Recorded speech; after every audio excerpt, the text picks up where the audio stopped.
Someone's up ahead. Keep your eyes open.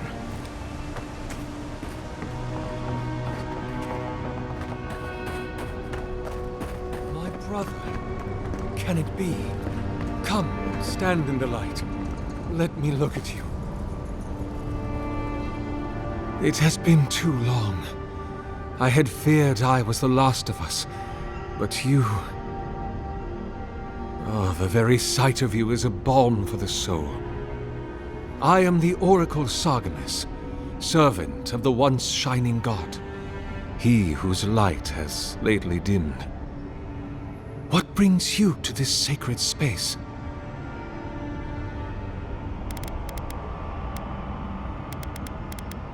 Then Sargamis spoke, and his voice swept forth with the heat and force of the bright day's sun. Weep not, for the child of light has forgiveness even for you, if you will embrace him.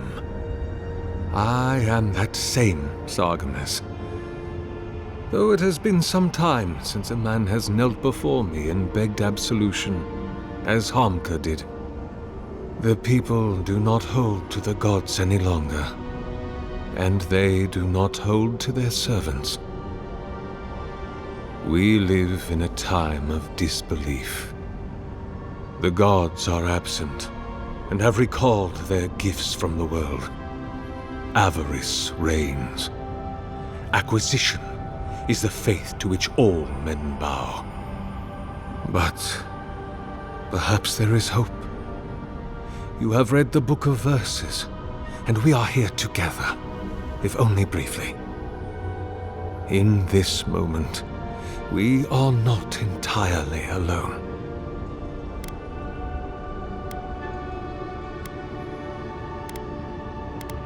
An expedition? I'm afraid I don't understand. Right. Maps, ropes, pitons, rugged boots, water for days, people down here looking for stuff. I am familiar with the concept, tomb raiding and the like. What troubles me is why they would come here. These ruins are not so different from the many others on this island, except that they are a good deal more treacherous. And this representation of Eothas we stand before, it is the work of my own hands. They could not hope to move it. Do you know what their purpose is here?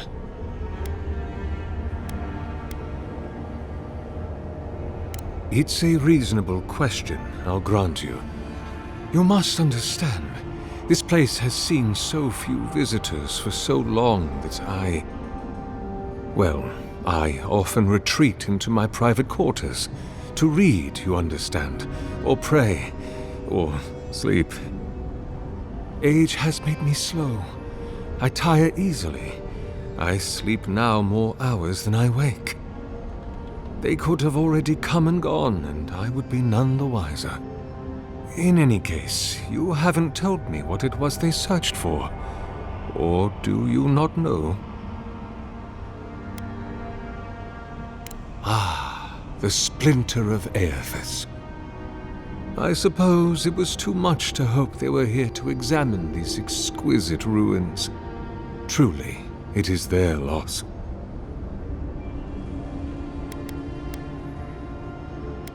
The splinter of Eothas is a sliver of shin bone from my lord's titan body. It was carved from his skeleton many centuries ago. Yet long after the gods left this mortal world to claim their dominion in the beyond, the splinter is infused with the very essence of my lord's power, to illuminate without fire, to heal without injury, and to speak without voice. It rests in a shrine deep within this temple complex, beyond the reach of looters, visitors, or indeed, myself. The path to the relic has fallen to ruin. Some sections are flooded, and others are infested with all manner of creatures. Although, perhaps you might assist me with that. Right. Here it comes.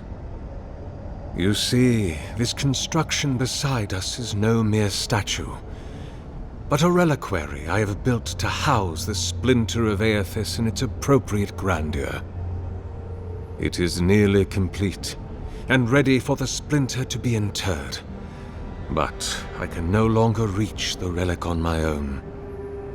Return it to me, and who knows, perhaps you will meet your expedition along the way.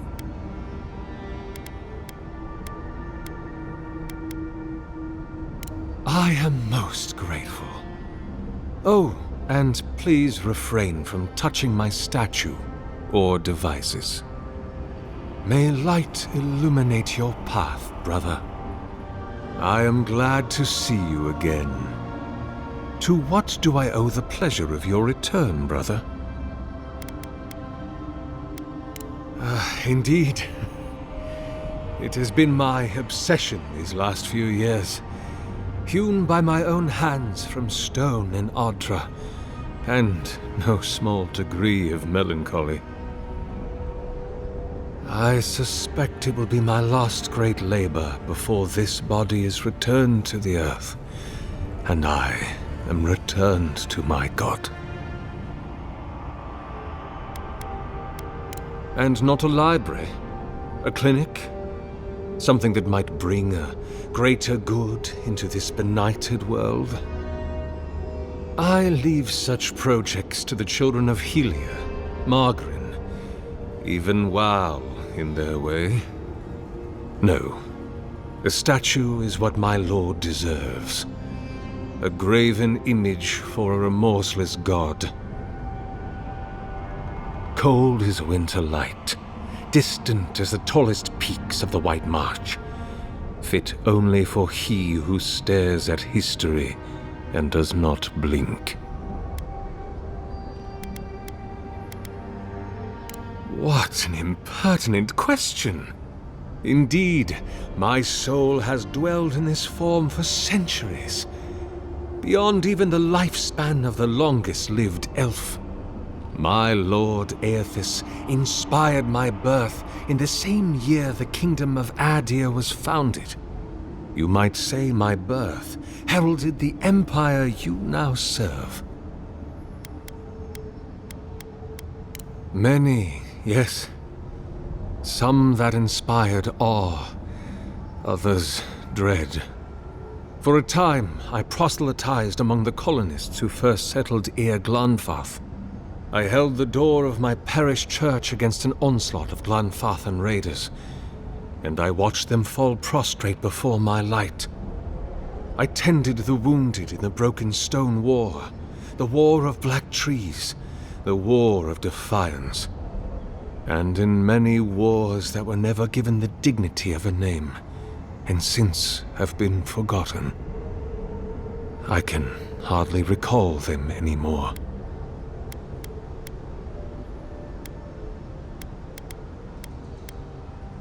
Is that what they're calling him now? I heard the man that was Widewin speak when he was but a farmer. He had a presence even then, furious, incandescent. It was astonishing, his power. I wonder, had my lord already made a home in his body by then?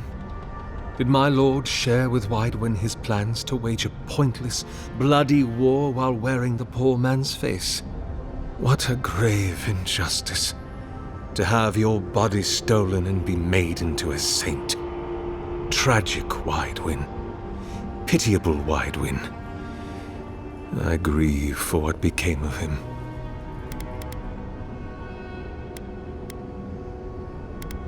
God help me. I do.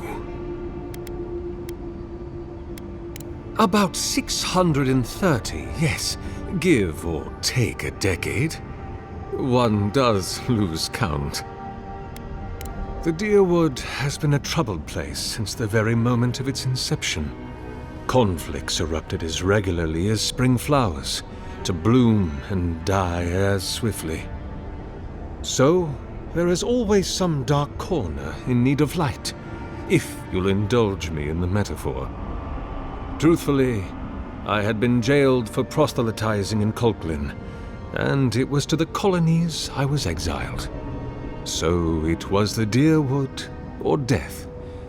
I had nowhere else to go. That is a question for my lord. I have asked him many times, but even when he spoke to me, he would not say. I suspect it is his essence that has kept me alive, and now that he has abandoned this world, well, I soon expect to die.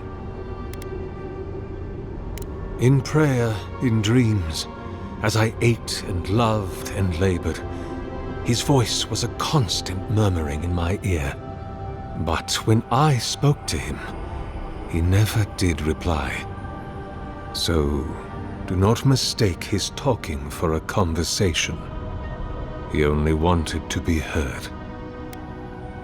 Not anymore. Because you are my brother, and I want someone to know. I am as you are, though I do not care for the word. Eothas the Dawnthreader is my lord and patron. If you will forgive me saying so, I am surprised to meet you here. Even before the vanishing of our kind, it had been some years since a child of Galawain came to speak with me. And I have never seen a member of the Lord of the Hunt's coterie whose visage resembles yours. Ah, of course. I should not have assumed. I have had the great privilege to speak with thousands of our kind during my long life. And you do not resemble a single one of them. But if not Galawain, I cannot imagine who else among the Pantheon might have blessed you. My relationship with my lord has oftentimes been the one succor through difficult seasons of my life. I hope that when you find your patron, it is the same for you. May I ask, as a god's child, did your earthly parents love you? Even many kith untouched by gods are not so lucky.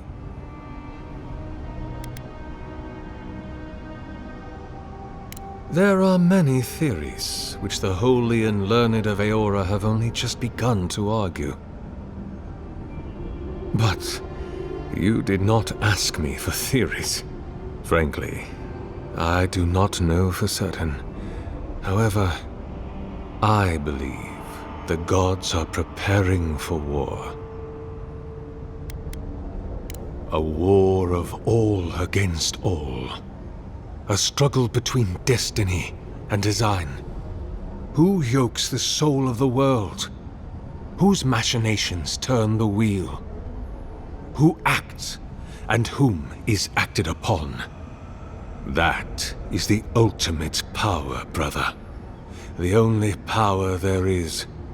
To decide the fate of another, and to make it so. For so long as we have lived, it is the gods who have decided for us. But change is possible, if we are brave enough to want it. And kith have lately grown very brave indeed. I suppose it's not impossible, but the gods typically make themselves known to us in our earliest days, before we have left the comfort of the womb. They are present in our hearts and mind before we even have a notion of I at all. I am sorry. Yours is an unusual case. Tell me, this voice in your head, do you want it to be your god?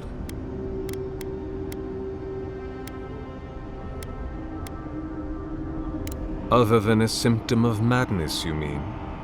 You do not seem especially troubled. No more than any kith subject to life's uncertainties. As to what the voice is, if it is unlikely to be a god, I cannot say.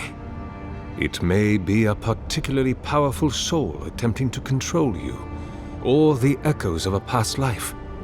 Perhaps it is the sending of an archmage, or some ancient construct of Engwithan make.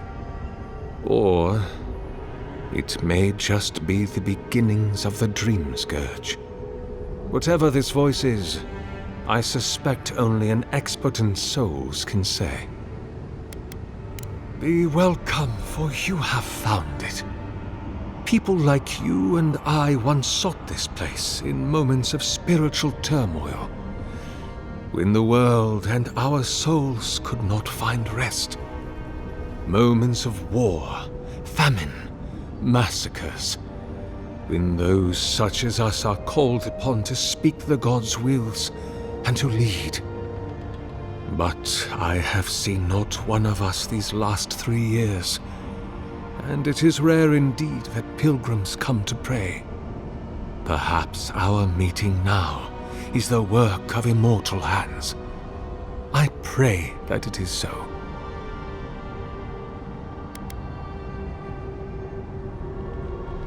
Godlike. Such a meager word for us, who are the gods' eyes and ears and hearts.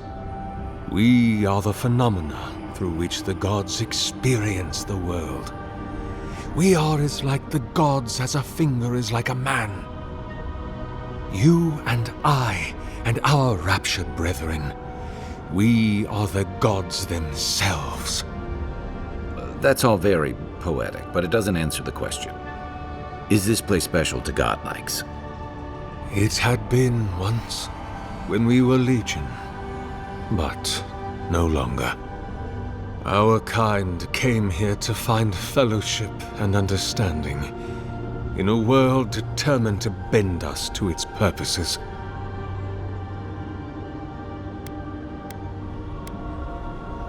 This is a heavy burden you carry, to be beloved of both a god and a god among men. I imagine one cannot help but wonder, did he elevate you for your skills and knowledge, your strengths, your accomplishments, or for what you are? You and I are instruments of a divine will. In choosing you to be his envoy, your emperor ennobles his purpose and tarnishes yours. Of course, explore to your heart's content, but please refrain from touching my statue or devices. Go in peace. I will be here if you return. The false idol, it waits.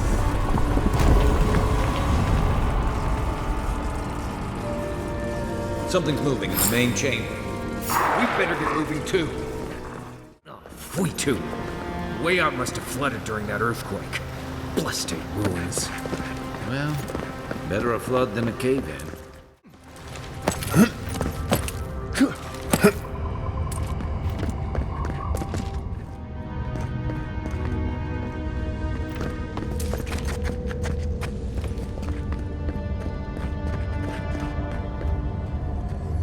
Something's not right here. Take a look around.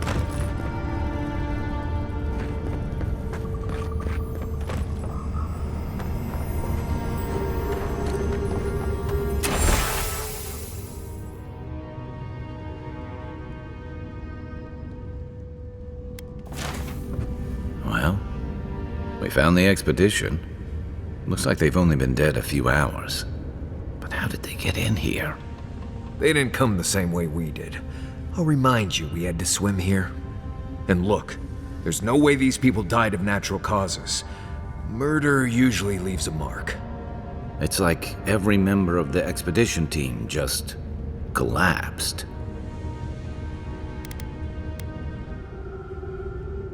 Do I even want to know what an animant is? An animancer could explain it better, but they're basically suits of armor brought to life by bound souls. Right. I knew I didn't want to know. The Oracle couldn't have put the expedition's souls in the statue of Eothas, right?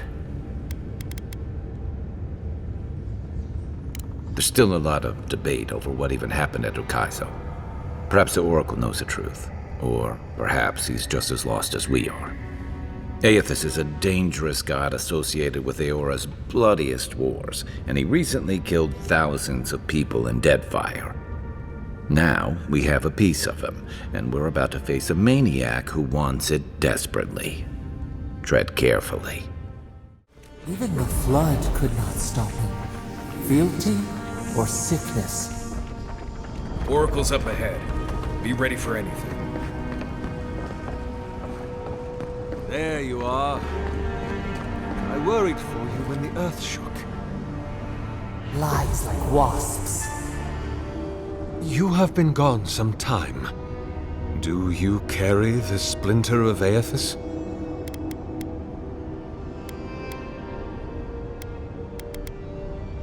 Ah, I did not expect you to be so thorough in your explorations. Nevertheless, I am impressed. As to whether I killed them, well, that is a matter of semantics. Does death occur the moment the heart ceases beating, or when the soul is broken upon the wheel? In one sense, then they are quite dead. In another, they remain very much alive. In either case, they have entered a state of change, and the impetus was mine.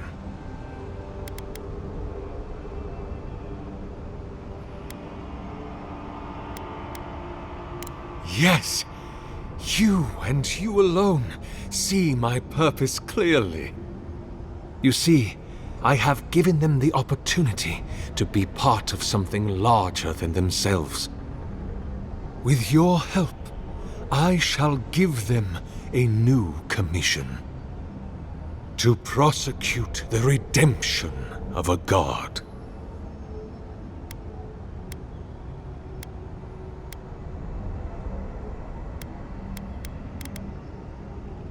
Do you carry the relic I asked you to collect? Excellent. The relic you have retrieved was stolen from Eothas's body.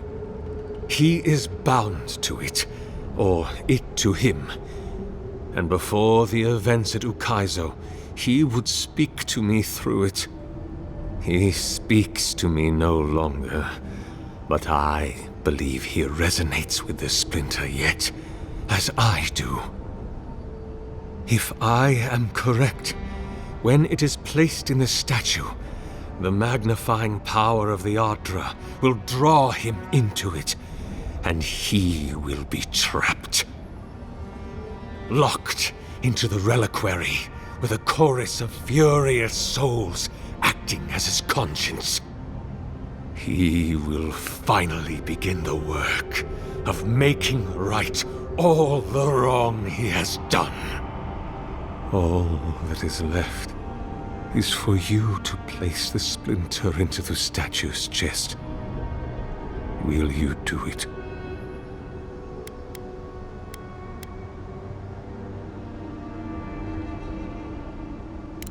I cannot say. But when I return to the wheel, I pray I do not see Eothas there, for it will mean that I have failed. You see, my brother, you must understand. I am willing to endure a life of greatest loneliness, so that he may repent. Me? If I ever suggest helping some crazy Nimdu bring a statue to life for religious reasons, please kill me then and there. Look, I'm all for second chances, but restoring the god who started the Saints' War and left a trail of corpses in Deadfire? Even I can see that's a bad idea. And I can't imagine a worse fate than spending an eternity as one of those poor souls stuck with him. I've heard I can change him before. Eothas is weak, if he persists at all.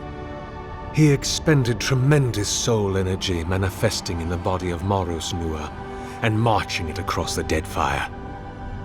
By the time he reached Ukaizo, he was spent, and used the very last of his power to destroy the wheel.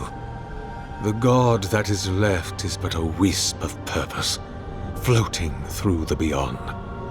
It is that wisp I will capture. I see. Why?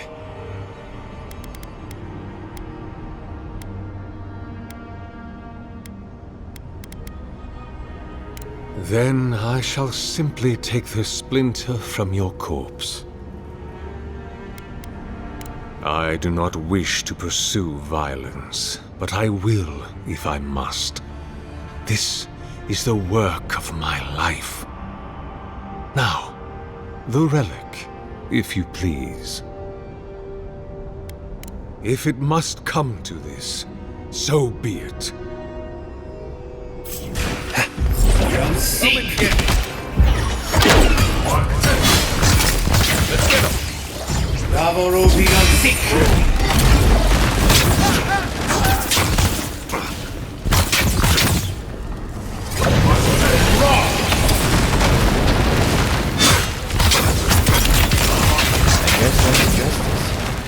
Why couldn't he have just stuck to sculpture?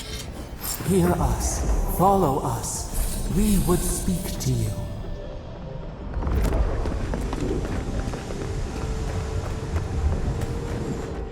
We sense weight on you.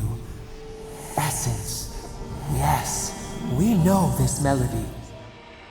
A part of the statue, a piece that yearns for its true place. Combine them. Join soul into body. Let it sing for us.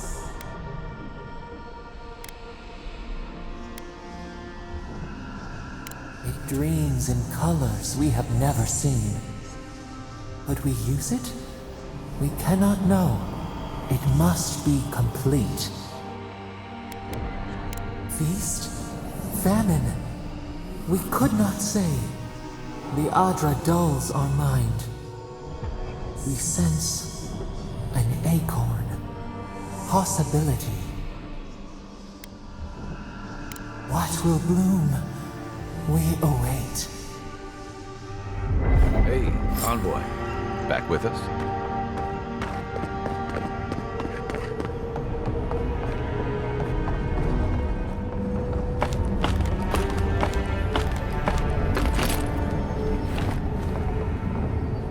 A home for a heart.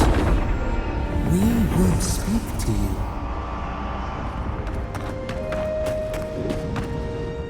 It wakes. A host. Form-given life. One day when we are free, we could return here, dwell in this body, feel the earth again. But it is a sprout, fragile. It must sleep here undisturbed, a secret you could keep. Tell us, will you give us this gift?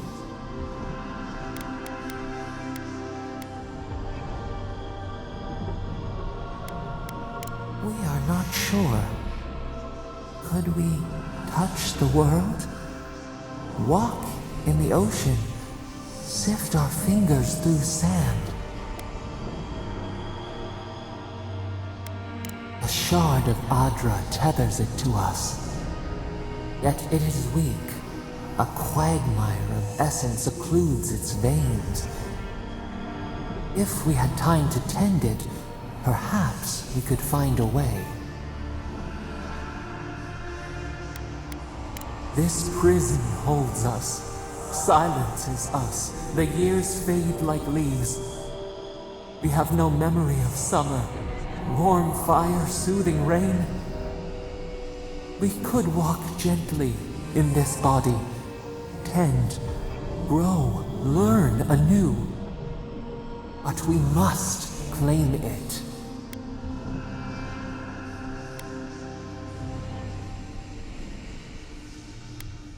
A vessel to hold us. We will remember this. The Adra strains. It aches, a choking barricade of souls. essence like mud, we cannot swim here.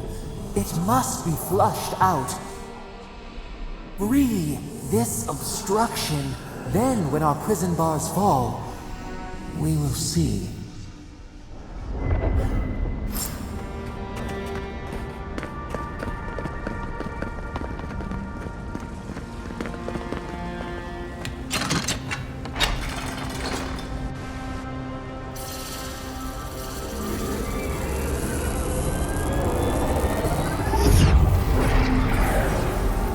New earth to till, we flower.